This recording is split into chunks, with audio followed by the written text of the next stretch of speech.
Well, good evening and welcome to Myerside. Really exciting afternoon of rugby we have here. George Watson's College first 15 against the Edinburgh Academy first 15 in the boys under 18 National Schools Cup.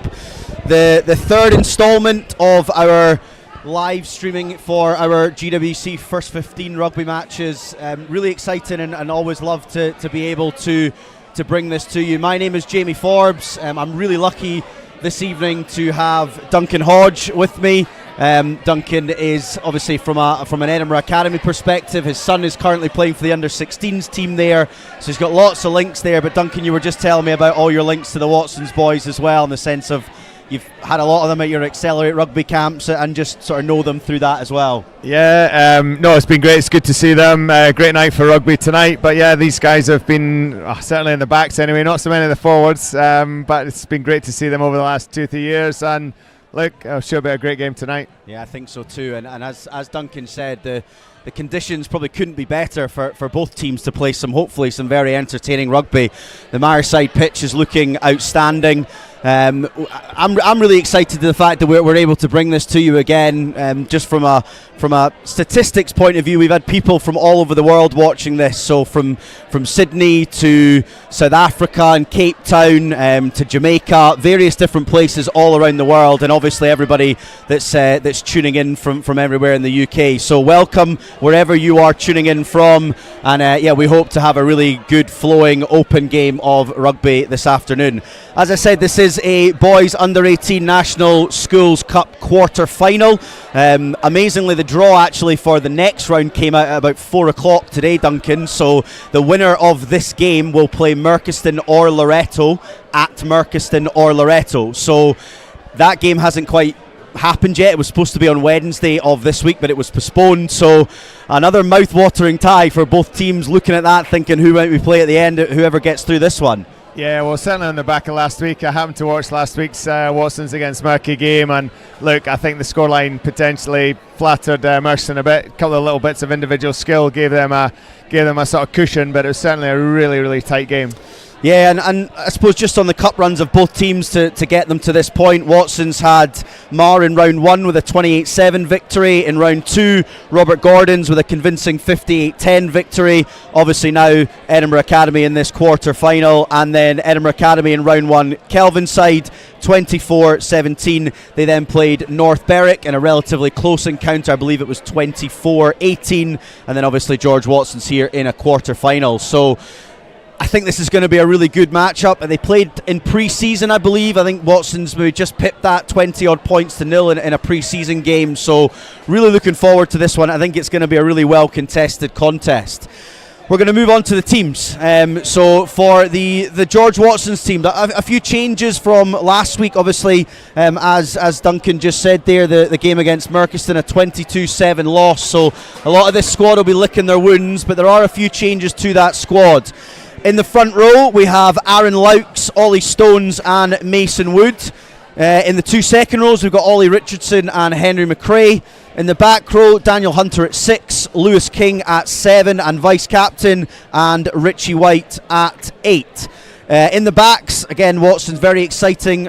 Behind the scrum, Max Finlay at 9, Angus Robson, their captain, probably one of the key players for this side, I think, Duncan. And in the centres, we've got Luca Anderson, also vice-captain, and Rory Dahl. Hamish Turner on the wing. Ewan Johnson comes in off the bench from the weekend, so he starts on the wing this week, and Matthew Denham at fullback. On the bench, we've then got Gregory Cuthbert, Cole Logan, Rory Ben, Charlie Brinkworth, Nick Scullion, Flynn McComb, and Aaron Batchelor. So that is your George Watson squad for this evening. Moving on to the Edinburgh Academy squad. In the front row, we've got Finlay Deacon, James Toner and captain, Dan McDermott. And in the second rows, we've got Gabriel Erasmus and George Cowie.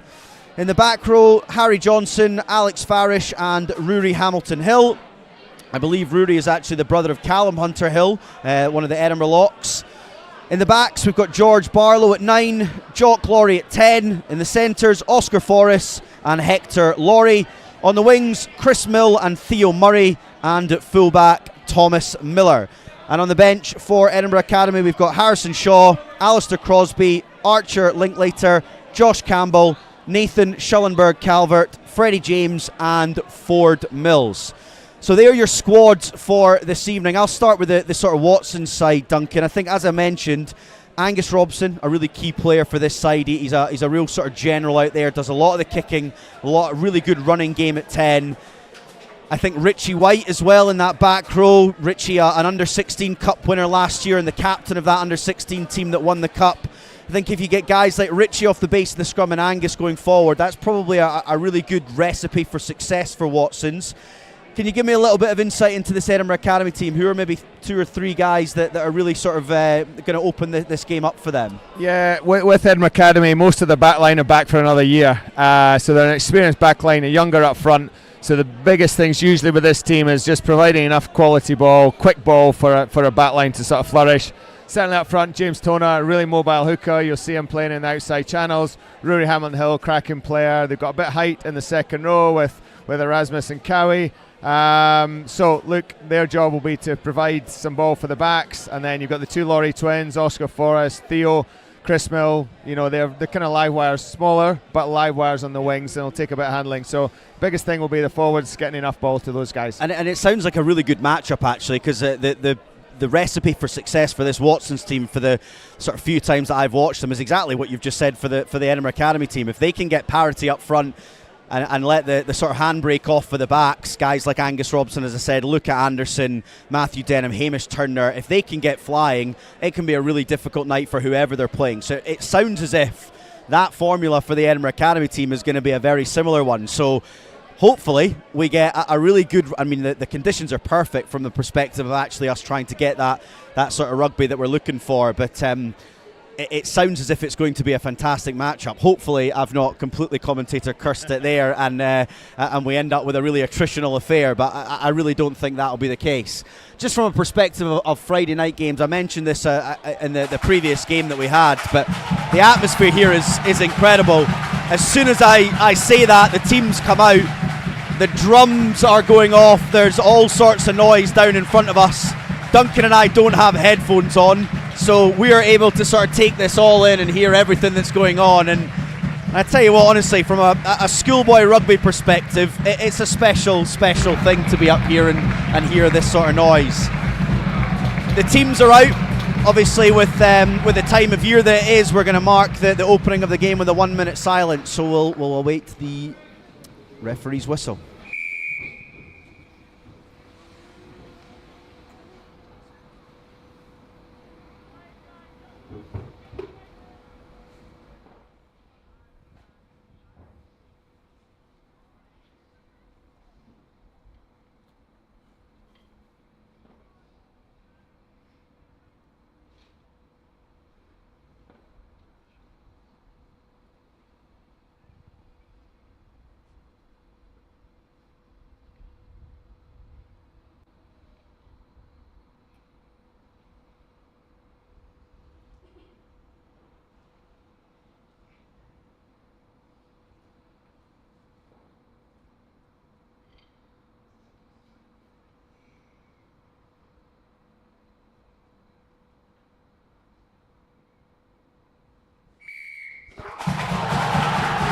Well, as you would expect, very well done from everybody there. Just observing that minute silence. It's always one of those palpable feelings I found as a player when there's a minute silence. Obviously, there's a lot of reflection going on, which lest we forget, and absolutely all the fallen soldiers throughout the wars. But it's always one of those things that you know when that whistle goes off, there's going to be a bit of a noise. There's a little bit of nerves in the air, and really looking forward to the start of this contest. The atmosphere is definitely building.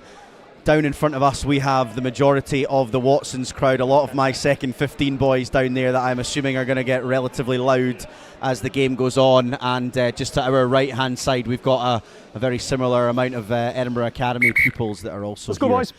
As well. So it's setting up to be a really good contest as the players have their final little conversations in the middle and their final little routines that they do to get themselves ready. It looks as if George Watsons are going to be kicking off to get this game underway. Angus Robson with the ball, and the crowd once again just before we get started. I'm not sure if you can hear it over the broadcast, but It really is an atmosphere that's unlike many others in schoolboy rugby at the minute. So we're looking forward, everybody, to this game. Angus Robson just bouncing the ball a few times. The referee blows his whistle, and we're underway.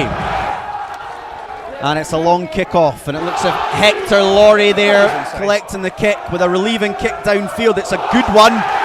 It's a very good one. He's put Matthew Denham under pressure, and the first instance of the game goes to Edinburgh Academy. Hector Laurie there with a big boot there, Duncan. Obviously something I wasn't aware that he possessed, but he clearly has got a good right foot on him. Yeah, no, they're both the twins are great kickers of the ball, and that'll just settle the nerves. You don't want to be camped in your own third of the pitch for that first against this Watson's team. So they'll be delighted. Halfway line, they've got the ball now, chance to attack. A lot of space over on the right hand side from what we see here. Wouldn't surprise me if we try and play to that or kick to that space. And it looks as if again that popular 12 promoted for Edinburgh Academy, so it looks like it'll go 9-12. No, they've gone out the back to the standoff Jock Laurie, and then they spread it out nice and wide. Thomas Miller comes into the line, but a really good tackle from Hamish Turner. But a nice setup from that first phase move from Edinburgh Academy. George Barlow sniping around the ruck early, just keeping the Watsons defence really honest there. But another great carry from Dan McDermott, getting hands on the ball early for the big prop forward.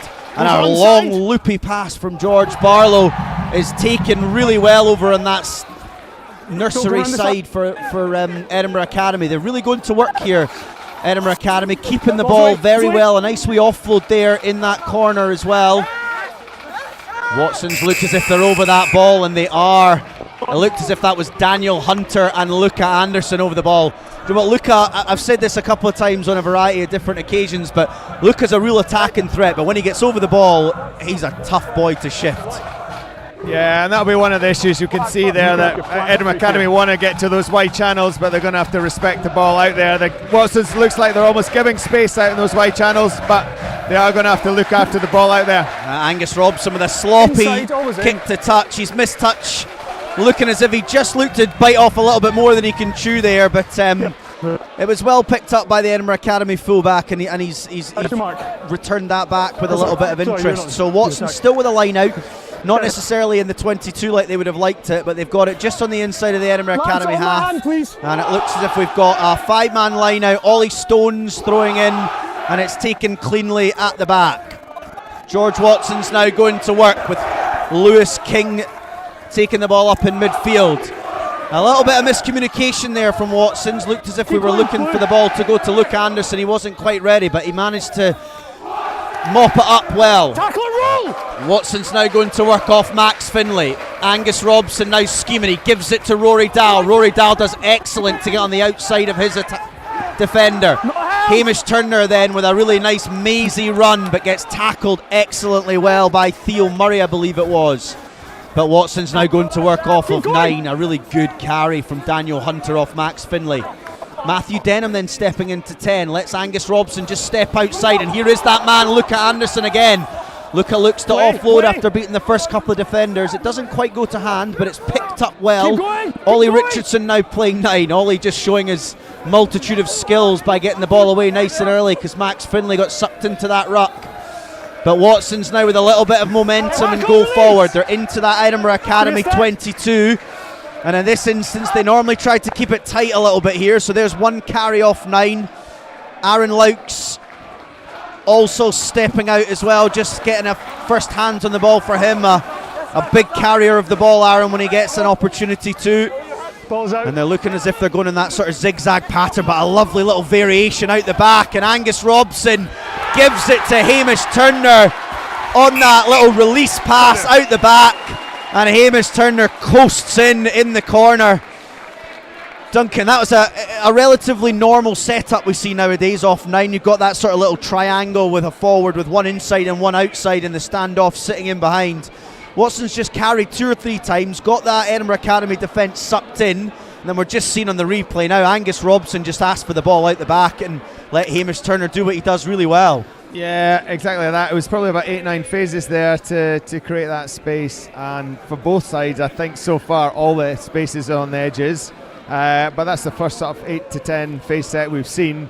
And I think that'll be key on a night like this. If you can hold the ball for that long, you're going to get some referee decisions, or you're going to get quick ball and stress defences. Absolutely. I think that is the template for Watsons tonight, but we're just looking at Angus Robson now, just inside the 15-metre line. He's lining the kick up, a couple of looks up and down. He goes forward to strike it. It's a good strike from Angus. The flags go up. And 7-0 to George Watsons after 5 minutes. So a really good early start for Watsons. 7-0. Edinburgh Academy now, Duncan, they'll be looking to probably, I'd imagine, just get them, kick the ball down into the Watsons half, make them exit, try and get a little bit of ball themselves. Yeah, I mean, they've not been killed so far in terms of field position. They've just probably not had quite enough ball. They'll want to set down here just to go through some phases, try and impose themselves on the game. So it'll be interesting to see if they can put some pressure on this kick and get the ball back in their half. Jock Laurie with a lovely left-footed high kick down into the 22. Ollie Richardson takes it well, sets up a ruck. Max Finlay then gives it to Richie White. Set it up just outside the 22. So if they do exit here, which Angus Robson will, it will not be able to go straight out, so he'll need to bounce it, which he does well. Angus gets it just over that 10-metre line of Edinburgh Academy, but Jock Laurie putting that cultured left boot into play again, and Max Finlay takes it well. Angus then is going to return serve with another kick, and he finds grass again. Really important on these kick battles that we find a little bit of grass and try and keep the whichever fullback or winger it is to try and sort of cover a lot more space than they are. And unfortunately there for Thomas Miller, right idea, especially from where he was, put boot to ball, he just sort of hooked it a little bit, and unfortunately it's gone straight out, having carried it back into, or just outside the 22. So another good attacking opportunity here for Watsons with a line out just on the 22-metre line, Duncan. Yeah, and a big period just for EA here. They've been under pressure. They've got to just stay competitive in this first 10 minutes, and that's a big help, that knock on. Got to relieve pressure and get some ball in their half. Really unlucky. Ollie Stones with an excellent throw to the tail. Ollie Richardson took it right at the top of his jump, and just the transfer back. I think it was Aaron Laux that was on the transfer there. It just didn't go to plan.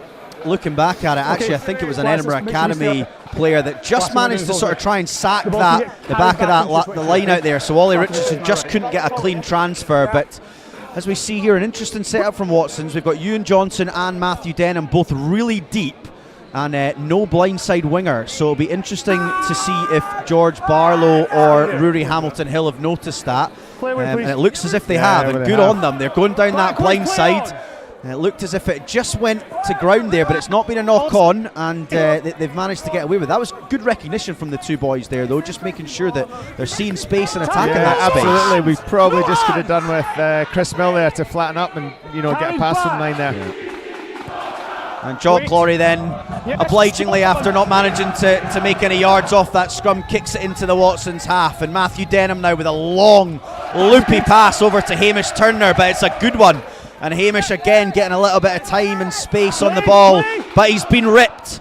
And Edinburgh Academy have done well to come away with the ball there. I'm not sure who it was that did rip it, but George Barlow now managing to start an attack just inside the 10-metre line. An excellent carry there, beating the first defender. Jock Laurie with gesturing that he wants the ball. There is a little bit of space out here. It's the number 11 Chris Mill up against Luca Anderson. Luca takes it well, but Lewis King was just on the ball there. Lewis, but a really good ruck out by Rory Hamilton Hill got Lewis off the ball, and Edinburgh Academy again go to work. Ollie Richardson's in there, but he's done well to listen to the referee there. Not many rugby players out there are able to stop themselves when they get in that position with a hands-on ball, but Ollie Richardson did really well. But a period of play now for Edinburgh Academy, and they did so well that it was just an errant offload by Oscar Forrest. But listen, Oscar obviously knew something that we didn't. He had an advantage. We'll give him a little bit of benefit of the doubt there. Edinburgh Academy look good when they keep the ball, Duncan. Very similar to that Watsons attack, but when they've got the ball, they're finding space, especially as you said on the edge. There's opportunities there for them, isn't there? Yeah, definitely. That's where the space is. So, another missed touch again. So that's unfortunate, because now we're going to be back in our own half. But we need to just for the next 5 minutes try and get some territory in their half. But Watsons haven't kicked the ball out, so they've given Jock Laurie, I think it is, an opportunity to attack from the back, and he He's done that with interest, got himself to the Watson's 10-metre line. A big counter ruck from Lewis King, but another good carry from Edinburgh Academy, and they do manage to launch an attack. So not necessarily within the 22 like they were hoping. Again, loads of space on that outside channel. Hamish Turner with an excellent read there to come in and tackle the ball carrier, but there was at least 2 or 3 players on the outside that had a little bit of space. So it'll be interesting to see if head coach Andrew Turnbull is seeing that as well, and I'm assuming he'll be trying to get a message on to just try and get the ball through an extra pair of hands, Duncan, and get to that space that's definitely there from what we're seeing, isn't it? Yeah, I mean, the things that'll help that are just a slightly quicker reset, maybe a tiny bit more depth, or even just getting that 10-12 pass into that 13 channel a tiny bit quicker. Job Laurie again's missed touch, I'm afraid. Angus Robson kicking the ball back, and we've now got Chris Mill, who carries it just over the halfway line. A few unforced errors at the minute from both sides are just kind of stopping that momentum that they've got. Look at Anderson with a great tackle. Only one defender over that ruck there, and a big counter ruck from Watson's, but Watson's have just knocked the ball on there trying to pick it up. I think it was Rory Dahl just on that pick up there. I mean, Duncan, we're not going to keep talking about where the space is, but the unforced errors at the minute off those penalties, Angus has done it, Jock's done it a couple of times now. When you've got momentum, when you're getting penalties, you've got to kick the ball out and actually just give your line out a little bit of an opportunity to function and give you an attacking platform, don't you? Yeah, and it's not like there's a huge wind out there. It's pretty still conditions. So, look, I'm sure that's something they'll want to do better, but that's now the second time they've won a turnover in these sort of 10-metre channels from the touchline. So, again, you just need to be aware that it's almost like Watson's inviting EA to that space and then going to compete hard in those channels. I mean, we're seeing the same picture again now. I mean, Hamish Turner he's inside the first post. He is. I mean, there's half a pitch out there with only 15 covering it. I'd like to see that, Theo Murray on the wing. He should be in the 5-metre channel for me just now. Would be just try and reshape that defence. Yeah, I totally agree with that sort of flat 4 with Ewan and Matthew Denham at the back. They'll be interested to see what setup they've gone with. The last time they went out the back of Oscar Forrest, but it looks as if they're doing that again. So Jock Laurie mounting an attack. He's gone short. Oh, it's unfortunate. Hector Laurie there just couldn't quite connect with his twin brother there. And it looks as if now we've got a really good opportunity for Watsons to attack inside that 50 metre. So this will be an interesting one. Sort of midfield scrum, Duncan. Obviously with the relatively new rule of the 50-22 coming into play here. Certainly as a man that played a little bit at fullback, I used to absolutely despise this position as a fullback, especially when that law came into play. Angus on this right hand side on the right foot. Matthew Denham's got a left foot. Thomas Miller must just be thinking, Jesus, where do I go here? Yeah, absolute nightmare. And Max Finley's just run to an edge. Yeah, and Max Finley picked it up, did well. Angus Robson then saw a little bit of space himself, and he's gone for it. Richie White now carrying, and he's done really well. Beats the first defender. A really good sort of chop tackle once he got through. But Angus Robson now looking to go wide. Look at Anderson with another long floaty pass. It was flat. We were right in line with it there. It looked as if it might have just gone forward, but we were right in line with it, and it was as straight as it gets. But Max Finley now looking to set his forwards free. It was a lovely wee skip pass there from Max, which I think it was Ollie Stones just got on the outside shoulder of that first defender. Ollie Richardson now with a good carry, and Luca Anderson's promoted himself. He's taken the ball at first receiver. A little dummy again. Luca just likes to get his hands on the ball relatively early. He's done that well so far. But Edinburgh Academy making a real mess of this ruck, and Richie White's had to play scrum half. Angus Robson with an outstanding pass to Ewan Johnson. And Ewan Johnson with some outstanding footwork to beat the fullback. But as two standoffs sitting here, you've got to admire that pass there, Duncan. Angus obviously saw a little bit of space. We're looking at the replay from behind the posts here. The ball comes out. Angus Robson takes it. He takes one look, skips the ball. Ewan Johnson with an outstanding line. And it's a tough situation for Thomas Miller to be in, but beautiful pass from Angus. Yeah, I mean, we can't put any blame on Thomas Miller there. The damage was done before that. Great pass and great line from the winger there. Split two defenders. There was no because of the speed of the pass, there was no time for the defence to readjust and get footwork to get in and get a shoulder in. So yeah, great pass, good score. Yeah, Ewan Johnson, a Scottish Cup winner with the under-16s 2 years ago. A really talented runner, excellent sevens player, and you can kind of see that skill set there. Just as he got into space, it was only sort of one thing in his mind, and that was to take Thomas Miller on. But Angus Robson now with a kick from out wide. He struck it beautifully well, but it has just drifted to the right hand side of that right post. So after roughly 15 minutes, it is George Watson's 12, Edinburgh Academy 0. And again, Edinburgh Academy will just be ruining the opportunities to try and get into the Watsons 22 off of those missed penalty kicks for touch. But Jock Laurie again, I'd imagine, would look to go long and try and put a little bit of territory pressure on Watsons, and he's done that, and it's been dropped by Hamish Turner. It's been seen to not have gone forward, so a little bit fortunate there for Watsons. They will now, I imagine, look to exit. Richie White carrying well with a couple of supporters. Angus Robson looks as if he is going to exit the ball. He does, kicks it well, but doesn't make touch. So again, Thomas Miller picking the ball up. Looks as if he's got Jock. He does have Jock Laurie there. He's got a little bit of space in front of him. He looks to go for that little chip kick. He's done it relatively well. It's gone backwards off of the sort of basketball style tip off at the end. And George Barlow then saw a bit of space out wide for Oscar Forrest. He did well to control it with his feet and not knock the ball on. But Edinburgh Academy have done well to keep hold of the ball, and a really good carry there from Edinburgh Academy front row. I think it was Finlay Deacon. An excellent carry, and another one here from Dan McDermott. But Henry McRae just getting underneath him there and pushing him back. But Jock Laurie sees a bit of space down the blind side. Some beautiful hands.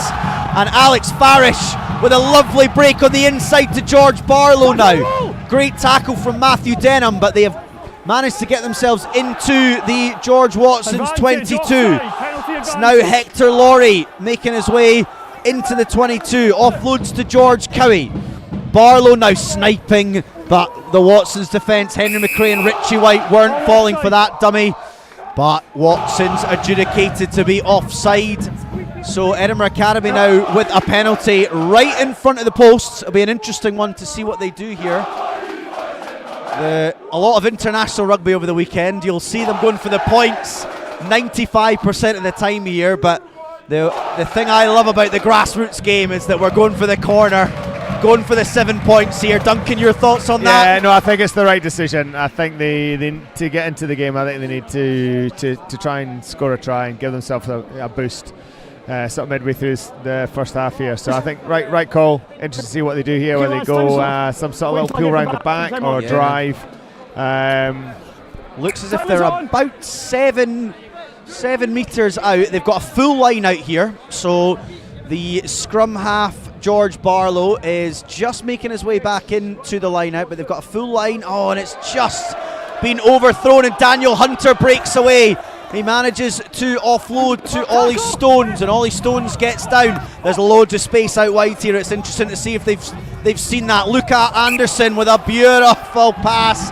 As I say it, the referee has adjudicated that as just drifted forward, which is unfortunate for Luca. He's clearly seen the space. Lewis King had his hands up, waving at him. So some communication that the two of them clearly understood, but Luca just, unfortunately, with the pass drifting forward. So a reprieve for Edinburgh Academy. A really good position to attack.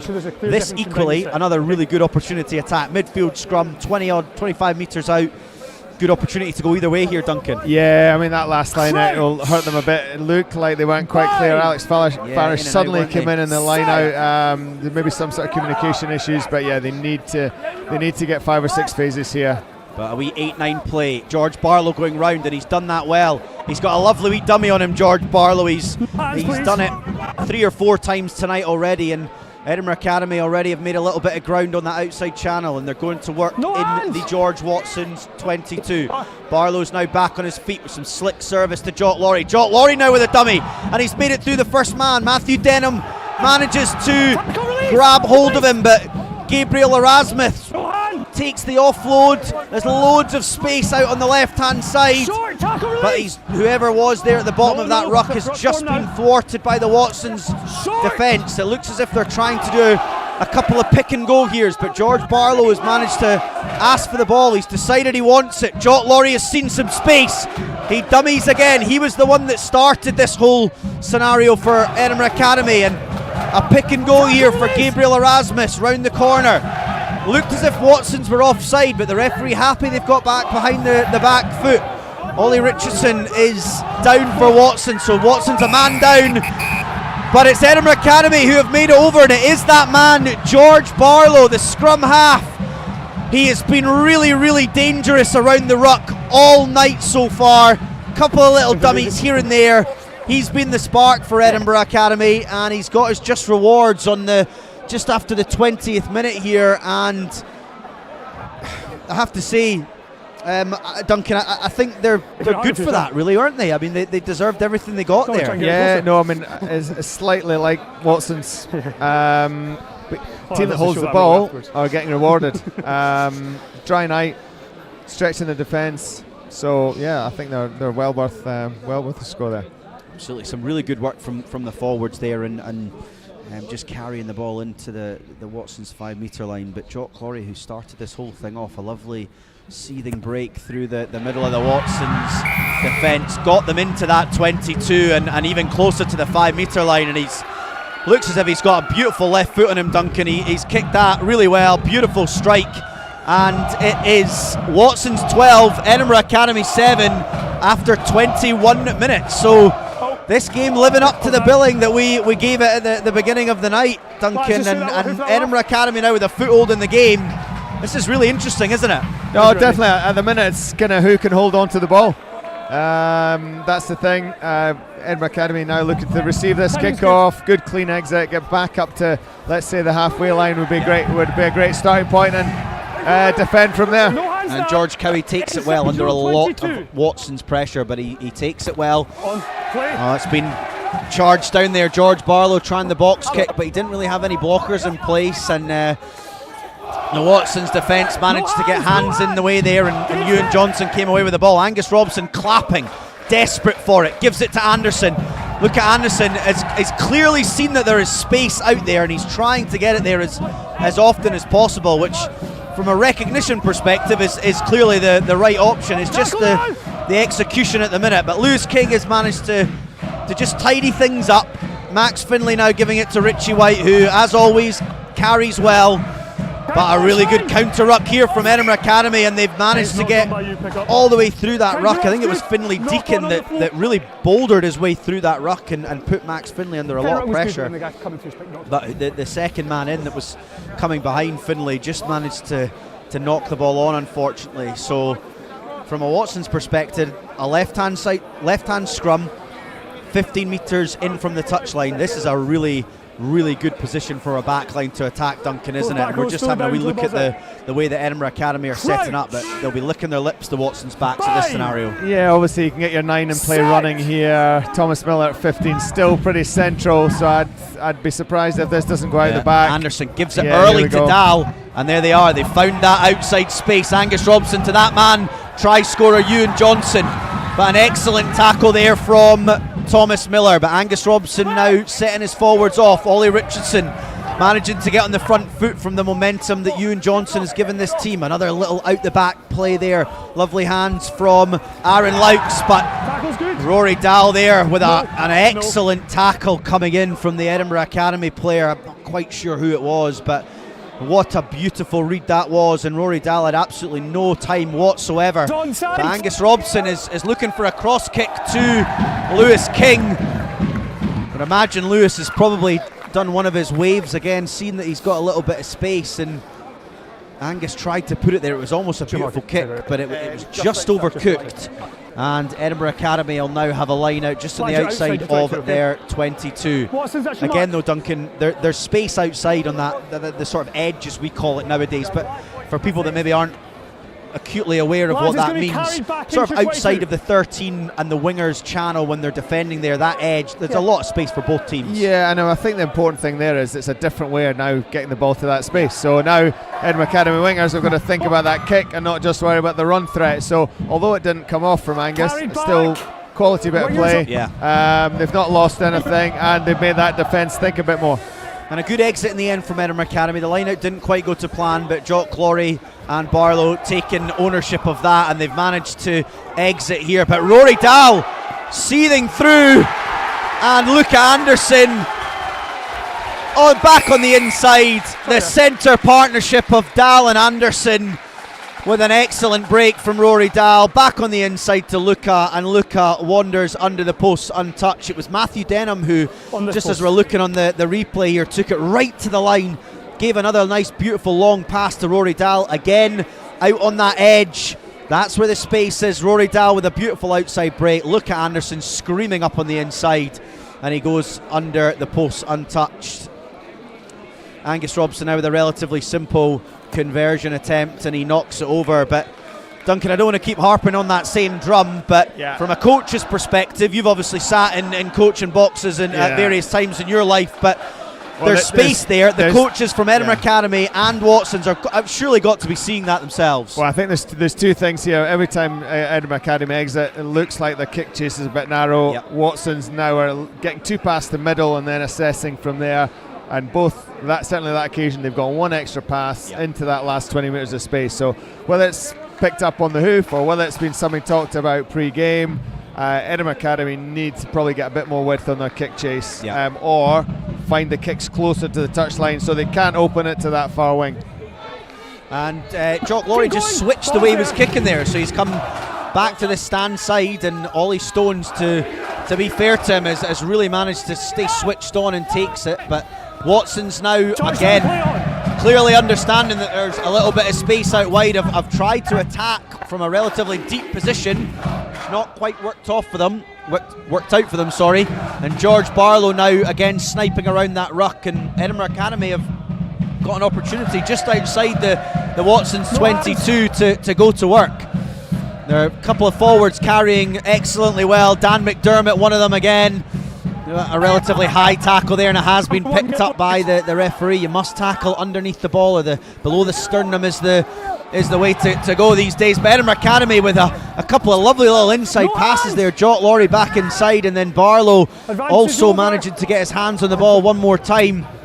They've tried to go back down the blind side, but looked as if there was space there. But unfortunately just dropped the ball, just almost as if he was over the line there, wasn't it, Duncan? I think they need a free play from a penalty as well. They'll be gutted that he's not allowed advantage there. Yeah, I'm not sure they did have an advantage. I mean, yes, the penalty was on the 22 metre line, and they've managed to make sort of 15 metres off that, but certainly from a coaching perspective, you'd want the ball all the way back at that 22 metre line, so you've got another opportunity to attack. But referee not quite seeing it that way, and Watson's have managed to thwart that attack, and they've got a big scrum here now on that 5 metre channel. Looks as if they're going with Richie White off the base of that scrum, and he pops the ball to Luca Anderson.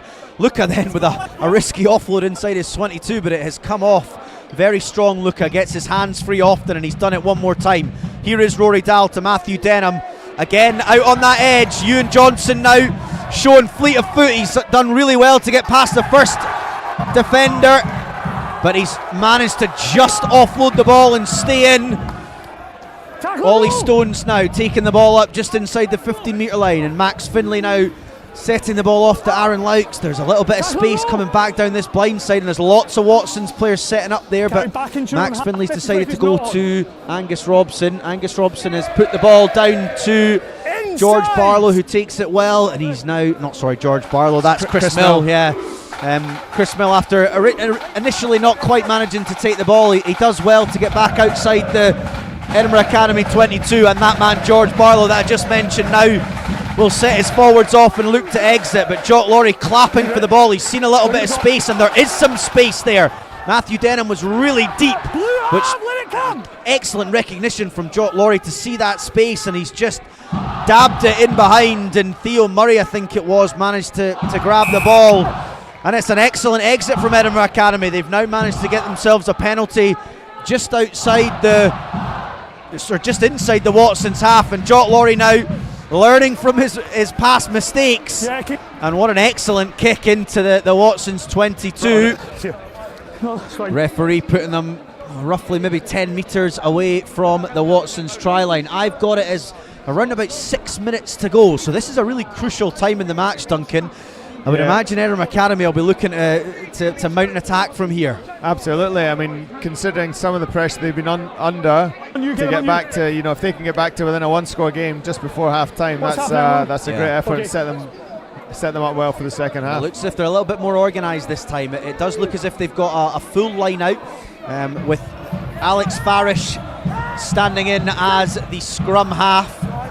But George Barlow now is as advanced, and they're in this rolling maul scenario. Watsons looked to have taken that down. Not sure whether that was necessarily legal after they had a little bit of movement going forward, but Edinburgh Academy have managed to get the ball out, and they've managed to make a few metres through their centre partnership. But Barlow now at the base of this ruck. He goes to Rory Hamilton Hill. A little bit of footwork there. He does really well against Angus Robson just to get back on that outside shoulder. Looking to mount an attack here from the Watsons 22. Dan McDermott carried really well so far this half. A couple of times he's got his hands on the ball and been really good with it. And a nice long pass out there from Hamilton Hill, but it just doesn't quite go to hand. Chris Mill, I think it was, just couldn't quite take it. And I think it is going to be a Watsons line out from just outside the 22. Difficult for us to see that corner at the minute, Duncan. We've got a lot of the Watsons Watsons supporters at the minute that are standing up, so we're just sort of standing up ourselves to see it. But I am right, Ollie Stones has got the ball in his hands, and just outside the Watsons 22. They will look to exit here, especially at this time. We've got maybe 3 or 4 minutes left. Can't imagine Watsons will be looking to do anything other than just exit here. Ollie Richardson does really well to just bat that ball back. It didn't look like it was straight, but Edinburgh Academy didn't put anybody up to contest it, and in the new laws it's play on, and Watsons get an opportunity to kick. And Angus Robson kicks really long to that far side, and unfortunately Thomas Miller looked as if he just took a little look up there, didn't he? Sort of looked to see what was in front of him, took his eye off the ball, and unfortunately just dropped it. A good attacking opportunity now for Watsons with it. Again, we go back to saying about Edinburgh Academy, Duncan, that was a really good opportunity for them to attack. Watsons will be thinking exactly the same with a couple of minutes to go. Yeah, Thomas will be gutted there. He wasn't under too much pressure. Now all of a sudden the tables have turned. 60-yard swing plus the ball with about 2-3 minutes to go. Watsons, I think, will look to hold the ball here. Looks like Luca and Rory Dahl in the middle. Yeah, Hamish Turner just standing outside Luca as well, so we've got no blindside winger. So Hamish Turner, be interesting to see if he manages to pop up, and he does, gets the ball, but there's no space whatsoever for him there. A really good tackle. I think it was Hector Laurie that managed to just come in and thwart that attack, but Richie White again getting his hands on the ball and carrying really well. Gives Max Finlay some excellently quick ball. Ollie Richardson out the back to Angus Robson. There's space for that man, Luca Anderson again. He gets past the first defender, gives it to Hamish Turner. Hamish Turner looking to try and get in the corner, and he does. Hamish Turner with a great score off the back of a really nice backs move that ended up with a carry from Richie White. Ollie Richardson then off the outside ruck with a lovely little out the back pass to Angus Robson. And as we see in the replay here, Luca Anderson just shows the ball, then gives a lovely 2v1 to Hamish Turner. And listen, Hamish Turner is one of the quickest around, and he's going to be difficult to stop from that distance out. But Duncan, that's a real sort of gut punch, isn't it, for Edinburgh Academy, especially where they were 2 minutes ago. A little bit of a mistake, unfortunately, from Thomas Miller, and Watsons go and score up the other end with what looks to be maybe a minute to go before half time. Yeah, I mean, I'd guess in sort of possession and territory terms, the game's actually quite even. Yeah, Watsons have just been really clinical in those outside channels. There's a lot of space, and they've obviously got some wheels out there. They're making passes stick, and this, they're sort of running in from 30-40 out, which is they're not having to work too hard at the end of the day for some of those scores. Angus Robson then with a nice wide kick here. He's taken it just past the 22, so distance not going to be a problem.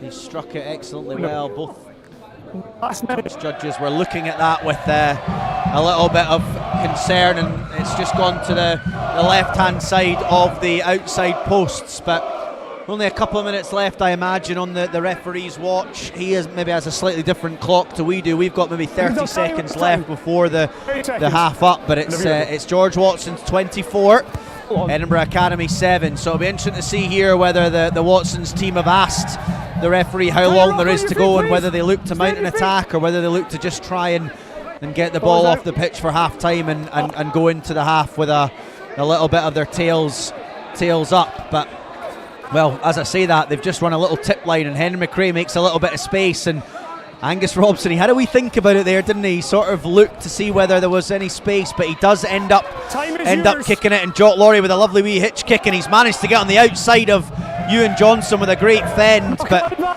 the ever-present number 7, Lewis King, manages to take him down. But it is a final act of the half, with that ball just managing to squeeze into touch. So at the half, George Watson's 24 and Edinburgh Academy 7.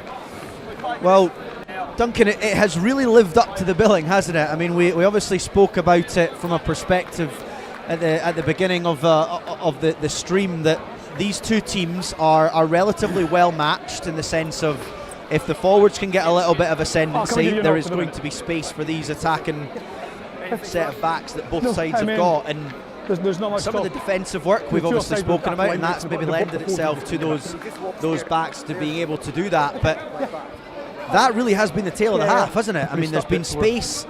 If those forwards have got ascendancy, the backs are then punishing each team. Yeah, I mean, it's been an exciting game of rugby. Ball's been thrown around, teams are playing from deep.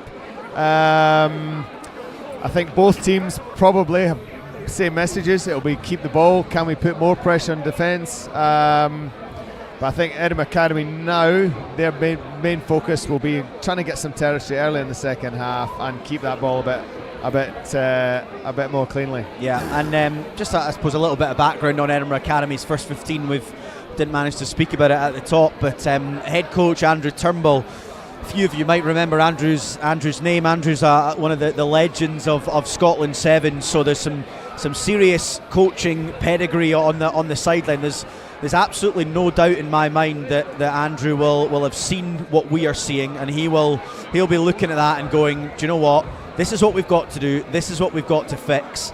He'll, without a shadow of a doubt, be giving that feedback to his players. It's then whether they can do that, and Mike Kerr on the flip side, Mike Kerr will be saying more of the same from a Watson's perspective. They started with a little bit of inaccuracies at the beginning of the game, but as you said, just at Hamish Turner's final try, Duncan, that they've really been clinical when they had those opportunities, haven't they? They've used that little sort of, as we call it, that sort of three-man pod really well. Ollie Richardson on that final score was the head of that pod, and then he sort of released it out the back to Angus Robson, which is then, it sucks that Edinburgh Academy defence in, which allows the likes of Luca Anderson, Rory Dahl, Hamish Turner to really have space, and they've been clinical when they've got into that space, haven't they? Yeah, I think that's the sort of the most basic thing for me, is that Watson seemed to have more players in that outside channel ready to attack than Edinburgh Academy do defensively, and that can be a combination of things. It can be quality of the first tackle, they get in behind, or it can be just maybe a tiny bit slow to reset. There's also been some couple of good offloads which haven't allowed Edinburgh Academy to reset, but they're definitely getting they're under pressure around that 50-metre line with an overload of players. Yeah, absolutely. And from an Edinburgh Academy perspective, it's the first time I've watched them this season, but a couple of people that have stood out for me that I think if these guys can get their hands on the ball a little bit more, that there's definitely a little bit of change to be had. Dan McDermott is carried really well. James Toner, when he's got an opportunity, the captain, led from the front. Rory Hamilton-Hill specifically, he's done excellently well on the ball. A couple of times he's been isolated, he's managed to get past that first defender, get over the gain line, and give the likes of George Barlow and Jock Laurie a really good platform. So I don't know if from your sort of more trained eye from the perspective of that Edinburgh Academy team, if those three can get your George Barlow and your Jock Laurie a little bit of space, there's going to be opportunities for them, isn't there? Yeah, and that's the thing. I think it'd be great to see James on the ball a bit more. He sometimes sits in the wide channel, so it's a tricky one for the coaches, because you want him on the ball more, but he's comfortable in the outside channels. Can we get him in field, make a bit more an impact? Similar with Rui Hamilton-Hill, can we get some of these top players on the ball slightly more, and so that they can just give us some go forward and influence the defence. Yeah, totally. And normally around about sort of 10 minutes are half times here at schoolboy rugby matches, but do you know what? It's one of these scenarios at the minute that although Watsons are 24/7 up, I can almost guarantee you that the head coach for Watsons, Mike Kerr, will be standing in that huddle at the minute and saying to the Watsons team, this match is absolutely not won yet. I mean, an early score from Edinburgh Academy, if they manage to put a couple of those pieces together like we spoke about, there's absolutely no reason to suspect that the Edinburgh Academy couldn't go on a run. And if they get a little bit of territory, again, there was a few sort of unforced errors in the beginning of that match that we missed touch a couple of times from both sides, and it just sort of thwarted the momentum a little bit. So I think if the momentum can stay with a team that has the momentum in sport is an amazing thing, but the team who have the momentum can keep it, and that'll be what Andrew Turnbull will be telling his Edinburgh Academy side. If we can just get a foothold in the game, get a little bit of territory, there are going to be opportunities for us. And as Edinburgh Academy come out, they've obviously decided to go in the tunnel. Mike Kerr likes to stay out on the pitch. Just before the second half gets underway, just a quick sort of mention to our rugby sponsor at George Watson's College. We are really, really lucky to have a rugby sponsor that sponsor our rugby programme, and Breadalbane Finance are a massive supporter of rugby in Scotland, actually. If you know Breadalbane Finance, they do a power of work with a lot of different local clubs in Scotland, and we're really lucky to be one of those people that have managed to partnership with them. So a big thank you to Breadalbane Finance for the amazing work that you do and the help that you do for our rugby programme. But we're ready to get underway. Jock Laurie deciding to go back to that initial side, and he's kicked long, and there was a little bit of miscommunication from Hamish Turner and Angus Robson, but it's worked out for Hamish. Hamish using that left boot of his just to trap the ball, and Watsons again going back to the blueprint of getting the ball out nice and wide. The pass just didn't quite go to hand, but it was well picked up there from Matthew Denham, who manages to keep the ball well. Good carry there into the middle of the pitch, and Angus Robson now with another long pass out, but again it's almost as if the teams know where the space is, it's just executing the availability of that space. But this is exactly what we said, Duncan. Edinburgh Academy with an early opportunity to attack, they'll be really looking to try and put one of their set piece moves in play here, won't they? Yeah, definitely. I mean, the same picture there, overload and outside channel, just couldn't execute. Flip side now is the Edinburgh Academy have got to try and keep this ball, and unfortunately they've been turned over the line out. Daniel Hunter getting up nice and early at that first jumper there, just managing to get his hand in the way, and there's space out wide again, and Angus Robson's asking for it, and there it is, one pass to Luke Anderson, but again that pass has just not managed to find the mark. But it is Matthew Denham who's managed to skip free this time, and he takes the ball just inside the Edinburgh Academy halfway line. Ollie Richardson with a really good carry off of Angus Robson, and he gives quick ball to Max Finlay. Ollie Stones now on that outside, takes the ball with absolutely zero time, and it was an outstanding tackle. I think it was James Toner with a really good hit there, got right underneath, a textbook tackle. Ollie Stones going nowhere, which is a rare sight for Ollie, but he's having another go. He needs to get his hands on the ball and change that, and he does. Angus asking for it, looking for a little kick, and it has just bounced beautifully for Angus. I think he passed that back into the 50, so I don't think it's going to be a 50-22, and the touch judge Mike Kerr has also seen that pass back into the 22, so not quite one of the new 50-22 rules, but Angus Robson just showing his sort of rugby IQ, if I can use that phrase, Duncan. Just realised that his team weren't really going anywhere for the 2 or 3 phases. There actually wasn't much space on the edge there. Put boot to ball, really skillful, did really well, bounced it into touch, and now he's put Edinburgh Academy under pressure in their 22. Yeah, he's looked to do that twice or thrice in the game actually. When they get slow ball around the halfway line, that seems to be his trigger. He just sort of sits in the pocket and looks to plug the corners. So there is a little bit of a discussion with the referee and coach Mike Kerr. Mike Kerr is just saying it was not a 50-22, which again, Mike Kerr, the ethics of rugby, I can guarantee you Mike Kerr is one of those people that whether his team are playing and winning or losing, he will not make the wrong call, and he's obviously made the right call there. We called it as well. Pass back inside the 22. Edinburgh Academy with a really good throw from James Toner to the tail. It was taken well. And a really excellent kick from Jock Laurie. He was right in his in-goal area. He struck that ball beautifully, and he almost makes it to the 10-metre line. I mean, that's a 45-metre kick off that left boot from Jock. Yeah, unbelievable kick, and he was under pressure as well. He had 2 guys bearing down on him, so fantastic kick there. From a Watsons perspective, it looks like they've shortened their line out here, a 5-man line out. Number 19 looks as if he's come on the pitch. That's Gregory Cuthbert. Gregory Cuthbert getting into the action early. I think he's gone off for Aaron Lauk. So Gregory Cuthbert, a stalwart of the second 15 last year, has managed to make his way into this first 15 this year. It's great to see him on the pitch. But Angus Robson now getting on the outside. He's just well tackled there in the end. Tried to offload back into Max Finlay, but the ball didn't quite go to hand. And it's a penalty. He was offside, I think, whoever it was that managed to pick the ball up. So Jock Laurie now has an opportunity just to stick the ball into touch. And he does that just inside the Edinburgh Academy halfway line. So again, they've shortened their line out here. They've gone to 4, trying to take away any potential opportunities for Watsons to steal it.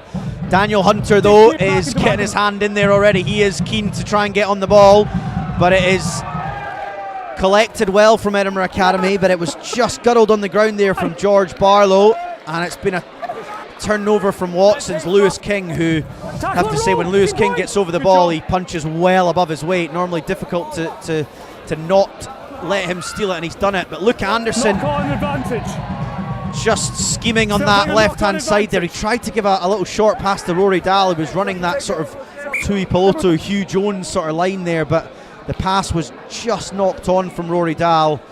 Again, though, opportunities for Watsons when they get a little bit of quick ball. Edinburgh Academy, Duncan, just a few unforced errors. It's a similar scenario to the first half. They've just really got to put their set piece together to try and get themselves a little bit of territory, don't they? Yeah, it just feels like they're getting the ball and then they cough it up and then they're defending, and what we're starting to see now is just a bit more space. Luca using his footwork. The pass was definitely the right option there. Probably Rory Dahl should have caught that, but there's definitely a bit more space arising around that sort of 12-13 channel now as well. Without doubt, and an interesting scenario here from Edinburgh Academy. They've just tried to go short there, and Oscar Forrest couldn't handle the bullet pass from George Barlow, but Watsons now have seen space again. Luke Anderson seeing that Hamish Turner was in space. There's absolutely no doubt about, in my mind, Duncan, that the coaches have told them that that's where the space is. They've probably seen it as well. These guys are really good rugby players. They can see where space is and they try and put it there, but that's twice now that Luke has seen that space and the ball has just drifted forward from him. Yeah, it's a sort of tricky one. I'm trying to work it out myself. The Edinburgh Academy wingers are quite narrow, but I'm just not convinced there's as much panic as needed to get the ball there quickly. They've got an extra number as well. Tiny bit more maybe composure on the ball, just a bit more, even a yard's more depth from the winger might give Luke a bigger target to aim at. Yeah. And a really interesting setup here from this scrum from Edinburgh Academy. The blindside winger is right on the far touchline, so keeping Hamish Turner really honest. I would imagine they'd look to go a little 8-9 with Rory Hamilton, Hill and George Barlow. They do, and George Barlow snipes down that blind side. Oh, do you know what? The skill execution just not there, but again, the recognition of the space is there. I mean, there's absolutely no doubt that these boys know what they want to do with the ball. It's just a little bit of execution from an Edinburgh Academy side, Duncan, isn't it? Yeah, absolutely. And whether that's just tiny bit of panic now, trying to chase a scoreboard, or just the pressure of a big game away from home, it's kind of one of the two. But it's just letting them down just now, and they can't get a foothold in the game. Yeah. And Ollie Stones there with a really nice line-out throw right to the back.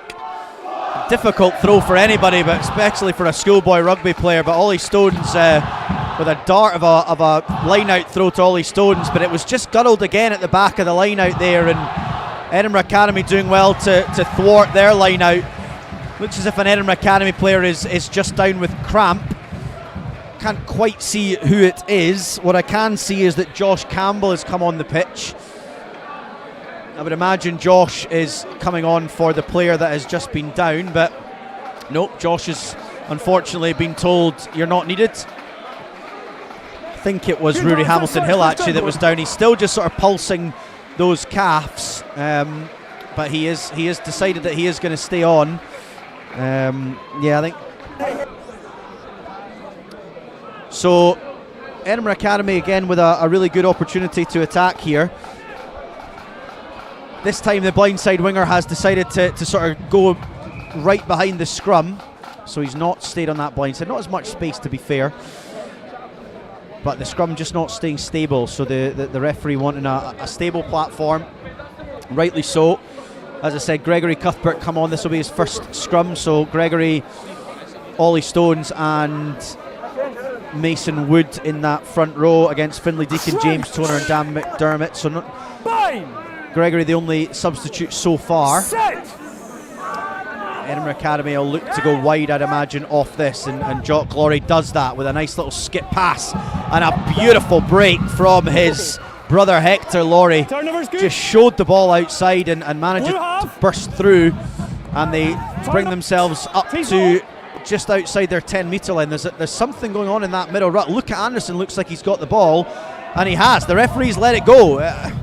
It was almost as if the Edinburgh Academy players were waiting for the ref to say something to Luca. Luca decided, I'm not going to wait for it, I'm just going to get my hands on it. He did it. Ollie Richardson again with that little pass that we were speaking about, and he sets Angus Robson off an amazing run. Angus sets the ball to Lewis King. Hamish Turner looking for his hat-trick, but not quite managed to beat that final defender.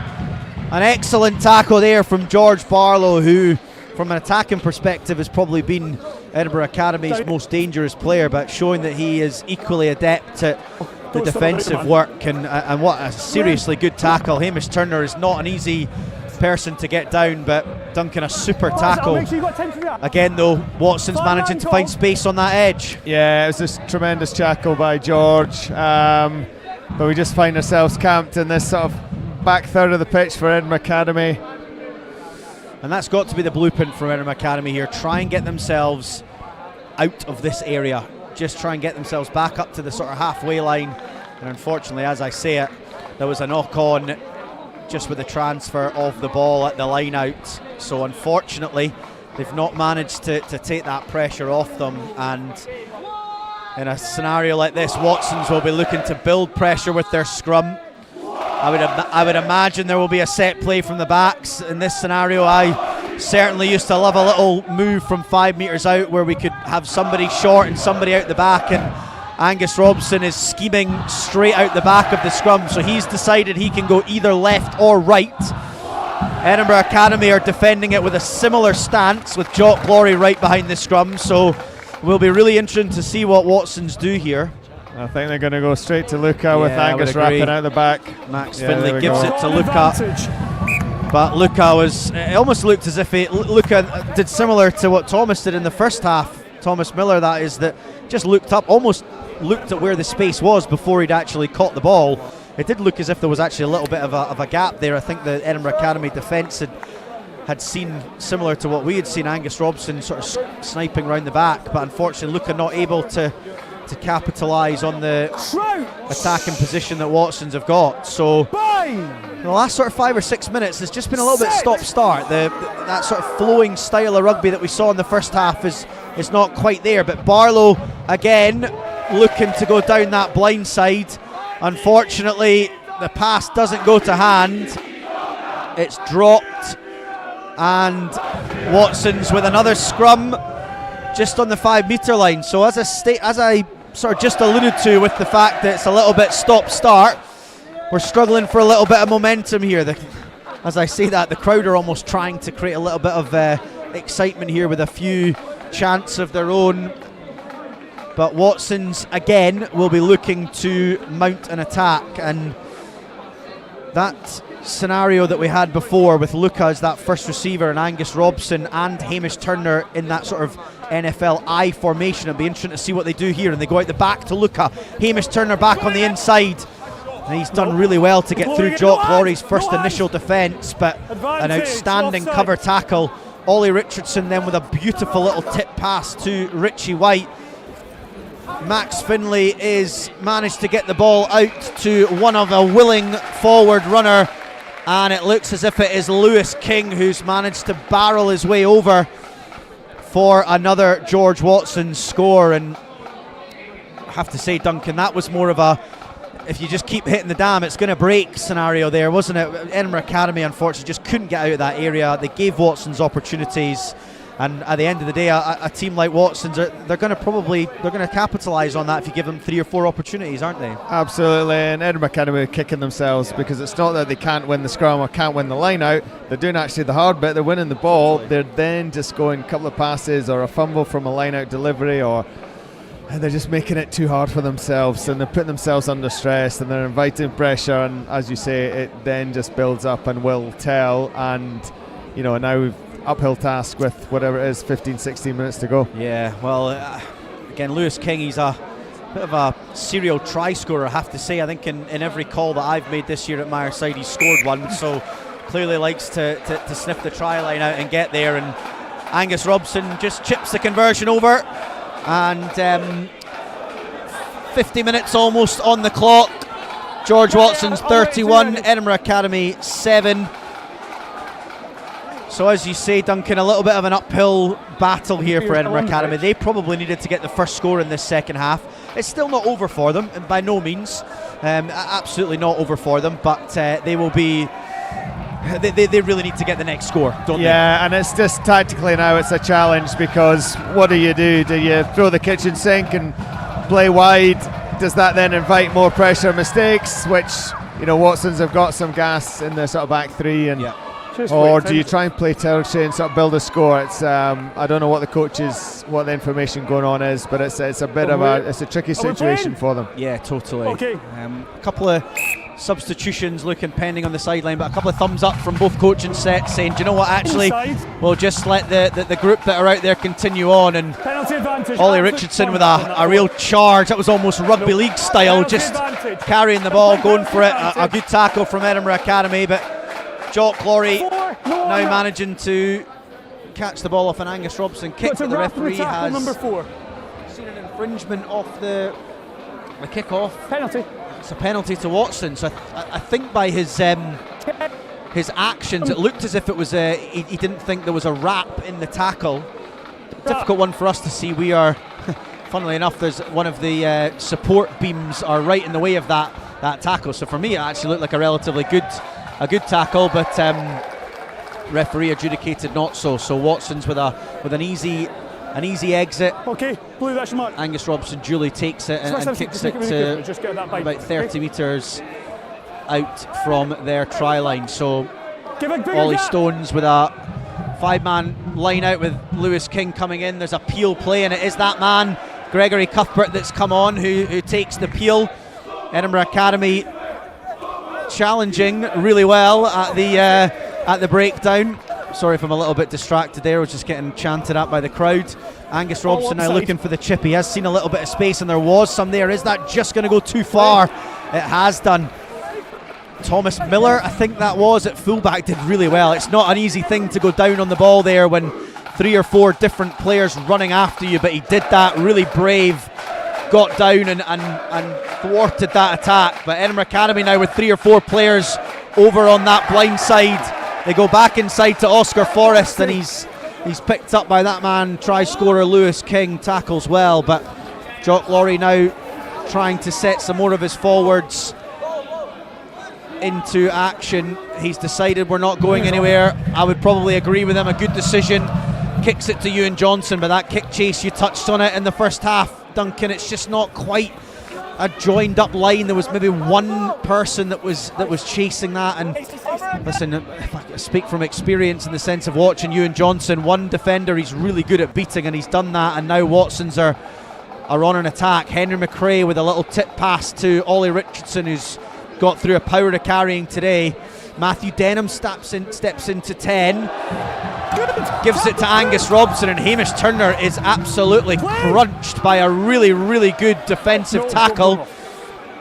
I think it was Theo Murray that made that tackle. A really nice offload there from James Toner. And the ruck is, there's no scrum half there. It looks as if George Barlow is dealing with some pretty sore cramp. So no scrum half. I wonder if Edinburgh Academy have managed to figure that out. The closest person to the ruck is Gabriel Erasmus, and he's done a pretty good job of that there. Jock Murray then sets his backs free, and there is a little bit of space there, and Ewan Johnson has just managed to jam on that final defender and tackle him relatively well. But without George Barlow in this game, the ruck speed is slowed down, and there's a little bit of disjointed play. But one of the forwards, I'm not 100% Harry Johnson, I think. Harry Johnson with an outstanding kick, just boots it right into the Watsons 22. And listen, there's two different Edinburgh Academy players down. It looks as if both of them have got cramp, but the referee, seeing that the play could eventually get into the area of those two players, so it's just decided to blow the whistle, and rightly so. So they will restart with a scrum, I would imagine, to Edinburgh Academy, just where the ball is. But we will do our best here to try and pick out who's going off and who's coming on. It looks as if that is Rory Hamilton Hill that has come off. I'm not 100% sure who's come on the pitch. We'll see if we can get the number at a later time for you. From a Watsons perspective, I think that is number 22, Flynn McComb, who has come on to the pitch. So Flynn looks as if he's come on for try scorer Hamish Turner. So Flynn will go to the wing. And I think it's Tom Gerald, who's not listed on the team sheet we have in front of us, has come on for Rory Hamilton Hill. All right, so Tom coming on there. And I wonder, George Barlow looks as if he's struggling there. His potential replacement looks as if it might be Nathan Scullenberg Calvert, but he's getting stripped off. But George Barlow he's pretty persistent to stay in this game. It looked as if he had some pretty severe cramp there, which I have to say, cramp is one of those things that people say it's just cramp. However, if you've ever had cramp, Duncan, I think you would know not to use that expression. I think it's sort of ginger shots they need these days, is from what I see and read. But I would be fairly confident there's none of them kicking about this sideline. I don't think so. But Barlow's back in the game, and he launches an attack here, and they've seen a little bit of space out on that wide channel. And Chris Mill with a lovely break. He manages to make all the way through. He has offloaded now, and I think that is Jock Laurie that's managed to get his hands back on the ball. But the first man there has turned the ball over, and Watsons are going to go to work. And Rory Dahl now steps into 10, and he has seen a little bit of space, asked for the ball out the back on that popular little play that Watsons have used really well and effectively today. And he does make some meters, and Ollie Richardson again with another carry, making his way into the 5 metre channel. Max Finlay looking to try and dig for the ball, but that man George Barlow doing his best to really make a mess of it, but just adjudicated to come around the side of that ruck.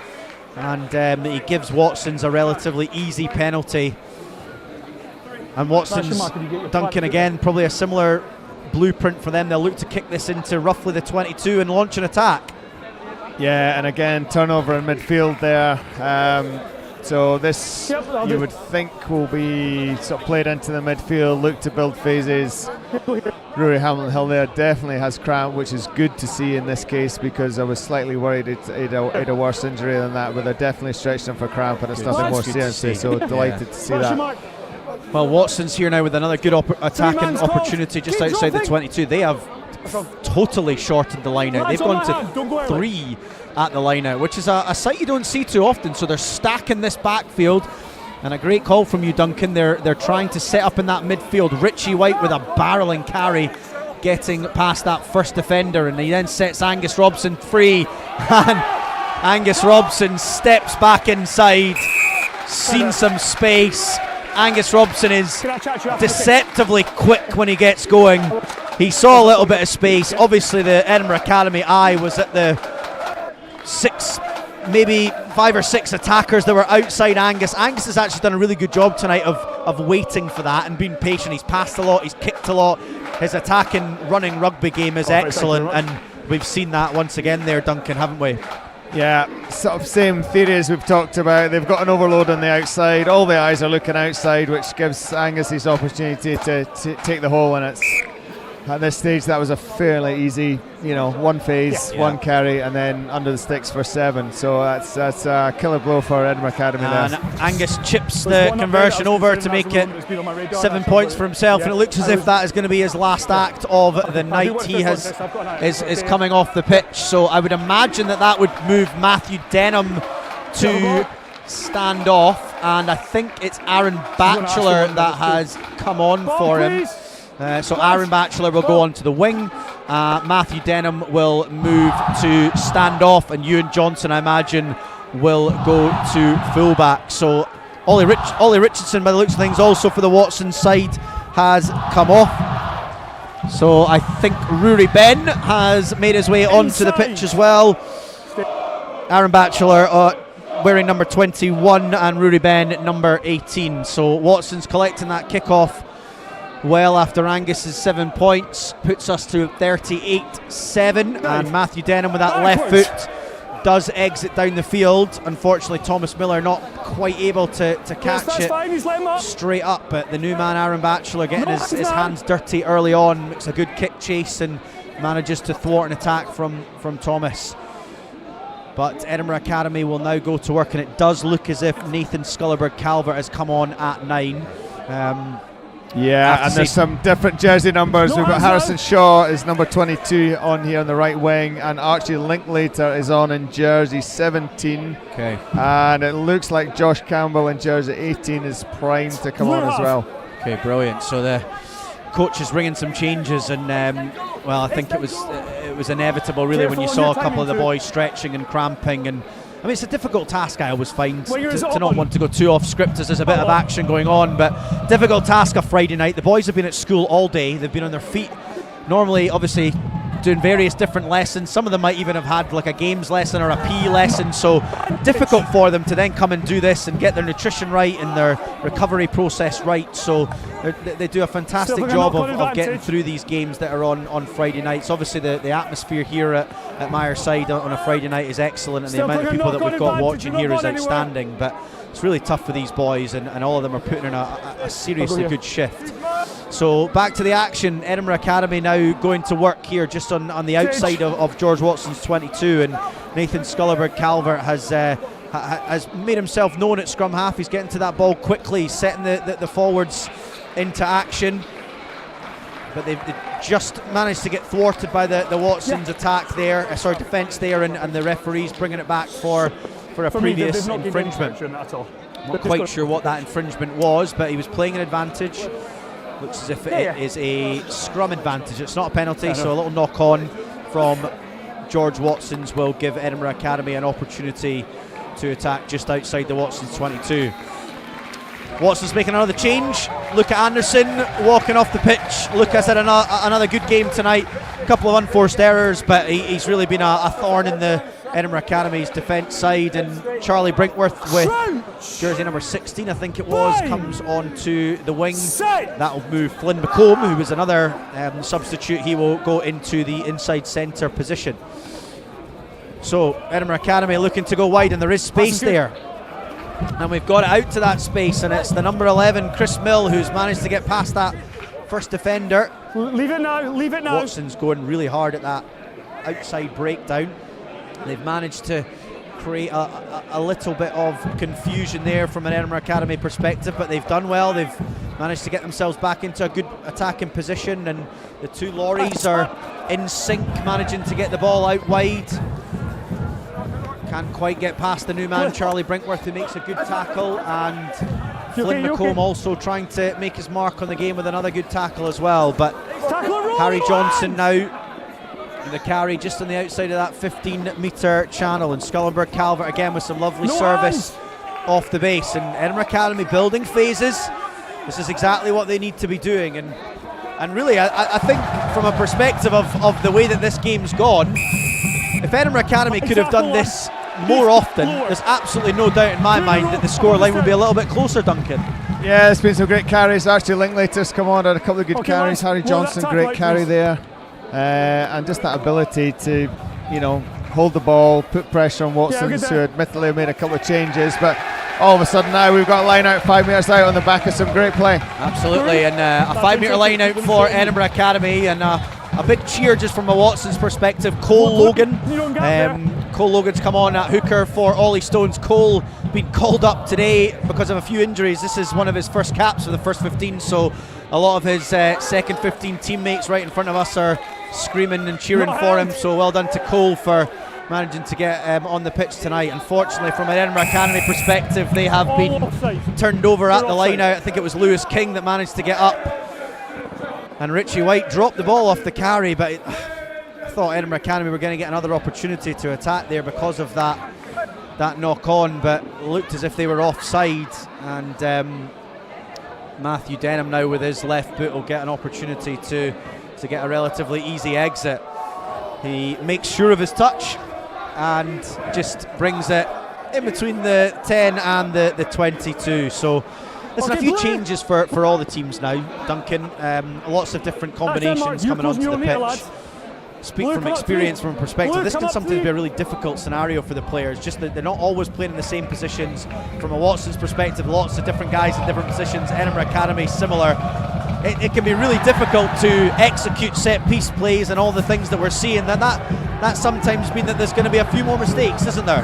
No, it's a tricky situation because there's probably going to be a big sort of 3 weeks of rugby for Watson, so they want to, keep some guys fresh, so all of them to come on. You want to get guys rugby, but as you say, you've got limited time at school training during the week, and it tends to be the same combinations, get the reps, and also those guys coming on really want to impress, and occasionally can be over eager, but it's the right thing to do for both teams on a night like this. Big crowd, get them some experience. Opportunity, absolutely. And again, one of those guys that we've missed on that list, Nick Scullion, has come on for Max Finlay, so I think the majority of the Watsons starting backline has come off the pitch. I think maybe Rory Dahl is potentially one of the only ones that is still on the pitch that started the game from a backline perspective.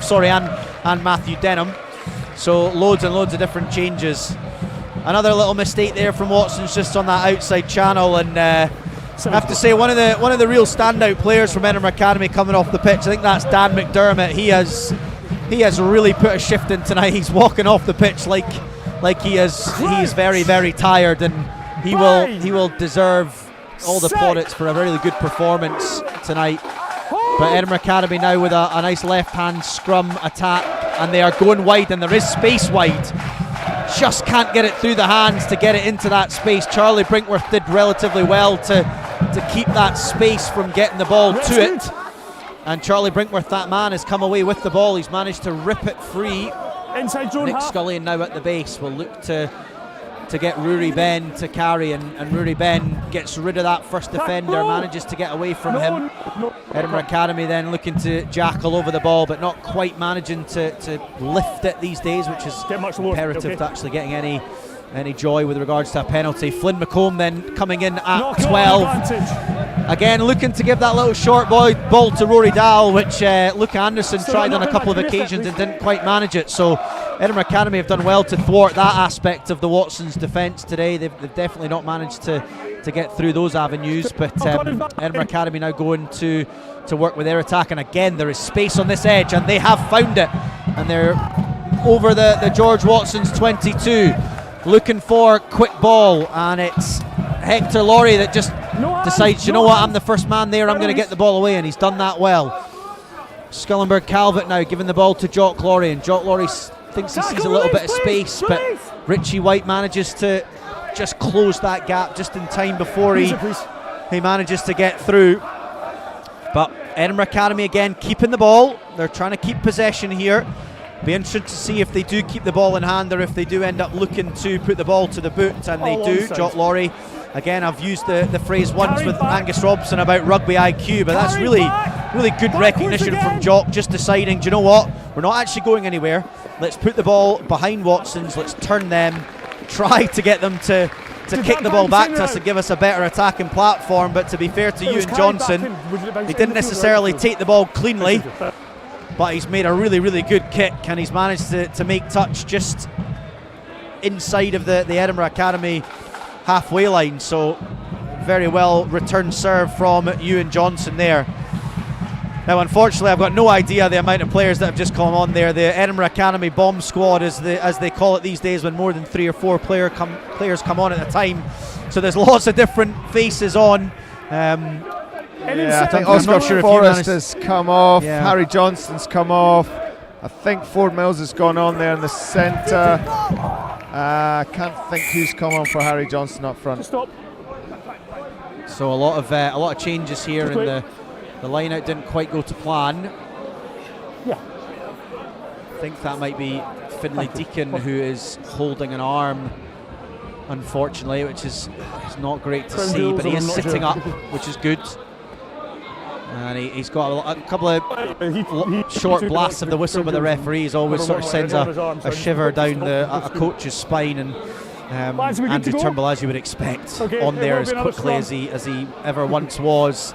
Still runs on his tiptoes, this tourney, so gets on there relatively quickly. It looks as if we're good to go, but good to see from the ref, just putting player welfare at the heart of this game, and just a double blast of the whistle. Stop there, somebody might have been hurt. Thankfully all is well. And Edinburgh Academy now with another good attacking opportunity. That line out was one, but they've now got an opportunity on the scrum. And again, seeing a relatively similar picture. The Watsons back line are in a flat 4. Charlie Brinkworth is up nice and flat. They go directly to the line, but the line speed of Rory Dahl has managed to thwart that attack. There is the man, Charlie Brinkworth, that I mentioned at the beginning there. And he doesn't quite manage to get to the try line. I think it was Scullenberg Calvert that managed to grab the ball and touch it down. There was 3 or 4 different players there that just could have got to the ball first, but Nathan Scullenberg Calvert got there, and he's touched the ball after the ball had been kicked over the line by Watson, so it's a goal line dropout to Edinburgh Academy. The play here is normally to kick it as far down there as possible, and he has done. Charlie Brinkworth, that man, getting himself really involved in the action since coming on, and he manages to make his way into that midfield area, and unfortunately a high tackle, a couple of nice bits of footwork from Charlie Brinkworth there just kind of meant that the tackler didn't have an opportunity to set his feet, and Flynn McComb now pops up on that right hand side. Matthew Denham then with a couple of fends. Matthew Denham with a couple of lovely little handoffs to get himself free. Richie White now charging onto the ball, and Nick Scullion asking for it early. Henry McQuay, who's had a really arduous game today, he's been excellent all over the place. Matthew Denham with a little dink over the top, and an Edinburgh Academy player, I think it was actually Thomas Miller, managed to get his hands on the ball, and it has been adjudicated to be a 22 metre dropout. So I think it was Rory Dahl maybe that was chasing through there, that he has been seen to kick the ball past the dead ball area, which now means it's a 22. Now, I am not a referee, don't ask me on which law is which with regards to goal line dropout, 22 metre line. There's a load of different various funny little laws that go on in the game of rugby, and they're always changing, but it is a 22 dropout, and Ewan Johnson now with the ball gives it to Flynn McComb. Aaron Batchelor now getting an opportunity to run with the ball. Aaron, a big strong runner, and he again gets a little offload away. Nick Scullion then gives it to that man Richie White. Richie, I have to say, has done a power of carrying today. He's been really good over the gain line a lot. Nick Scullion gives it to Matthew Denham. Flynn McComb now with Ewan Johnson short, and not quite worked out again. I tell you what, Edinburgh Academy have really defended that play well. I mean, it's a really it's a really useful play, getting the sort of 13 to run short and try and get a little bit of momentum off that second receiver, but it's just not worked for Watsons tonight. They do use that attack and set up quite a lot, and Edinburgh Academy have done really well. The two centres, Oscar Forrest and Hector Laurie, have done excellently well to make sure that that's been an avenue that's been shut every opportunity. So Cole Logan now going to work after Jock Laurie just decided to exit, and Mason Wood now carrying on over on that nursery end. Nick Scullion giving it to Richie White, who again I think's been, as we've said, he's been excellent. Matthew Denham now deciding to put boot to ball. There is a George Watson's player down on the pitch. I'm not 100% sure who it is, but the George Watson's player looks as if he's just got cramp again potentially, but anyway, the ball has been kicked out, and that signals the end of the game. The referee has blown his whistle, and a final score in the end of George Watson's 38, Edinburgh Academy 7. And I suppose reflecting on that game just for a couple of minutes here, Duncan, I know we've obviously called it throughout the course of the match, but 38-7, the scoreline probably flatters Watson slightly, in a sense of I think Edinburgh Academy are certainly better than the 7 points that they got, but it was just execution, wasn't it? Watson's got opportunities, they executed, they scored, specifically in that first half really. Edinburgh Academy just couldn't do that on occasion, could they? Yeah, I think both teams will probably have a similar sort of analysis, fair couple of knock-ons. Certainly from Watson's end, Academy's struggles were probably around just post-winning good set-piece ball, and then just couldn't create and build any pressure and get down the other end of the pitch. But look, lots of great rugby, lots of attacking sort of mindset, and I think both teams probably just wish that a couple more passes stuck. Yeah, totally. And just if you were watching, it was Flynn McComb that was down there at the end. He's up back on his feet, shaking hands with all the Edinburgh Academy boys. So that's really good to see. And just a sort of final close, I suppose, Duncan. A couple of guys to sort of really look at from a perspective of who played excellently well. I think from a George Watson's perspective, I thought Richie White was excellent at number 8. I thought he carried really, really well. He got himself on the front foot, carrying off of 9. I thought Ollie Richardson had a couple of excellent touches. He ran the line out really well. He had a couple of lovely little plays out the back of that sort of 3-man pod. Angus Robson is always very good. You can't really go away from Hamish Turner and Luke Anderson. And then Ewan Johnson scoring a couple. So they're probably the 4 or 5 that from my perspective, from a Watson's viewpoint on things, they really sort of laid the platform with Ollie and Richie, and the 4 backs sort of turned the screws when they got an opportunity. From a perspective of the Edinburgh Academy boys, you want to give your perspective on a few of those boys that you thought sort of played well and did on an uphill battle, really stuck in. Yeah, I mean, I thought they were under pressure for a lot of the game. Dammit carried really well. Yeah, I agree. And then in the backs, certainly George Barlow, what a shift he put in. He was just a sort of live wire, as we all know he would be. I thought both twins, both Jock and Hector, played well. So look, it's always tough. They kind of struggle for ball. They defended for large parts of the game. But they hung in there, and they were giving everything still right at the end there. Yeah, totally. And I would agree with you. I think that's a really good assessment, and I would sort of urge from a perspective of an outlooker. I thought Edinburgh Academy really did excellently well. As I said, first time I've watched them this season, and I do think the scoreline potentially flattered George Watson's a little bit, but. Looking forward, George Watson's with a potential semi-final clash now with either Merchiston or Loreto. I'm not quite sure who that's going to be. As I said at the top of the stream, that that game was scheduled for Wednesday of this week, but it was postponed. So a really mouth-watering tie. Either one of those squads. Loreto obviously putting George Watson's out last year in the cup competition. So. From a perspective of a little bit of revenge, Merchiston having lost to them last week, there'll be an element of can we go there and win.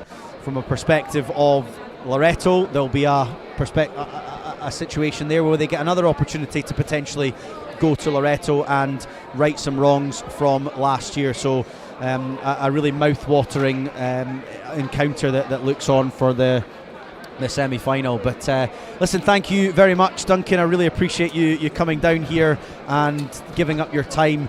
I know you've had an incredibly busy day training with the All Blacks down at Edinburgh Academy's ground today, and I know you've obviously been playing golf, and you got a little dinner tonight as well with the MCC, I believe. So I really appreciate you fitting this into a very packed diary that you have, and I really appreciate you spending a little bit of time and chatting through some rugby with me. So thank you. No, absolute pleasure. Great to see both teams play, and always great to come back here. We spent enough time playing here by club rugby, so it's always good to come back and see some well-known faces. Yeah, good enough. Thank you, Duncan. And yeah, from a perspective of what comes next, from a Watson's perspective and a streaming perspective for your viewing pleasure, not 100% sure when the next rugby fixture is. We are hoping to have a boys hockey fixture in the very near future, so look out for that on the various social media platforms that we do have. The George Watson's College Instagram is one of the main ones, and also a GWC Sport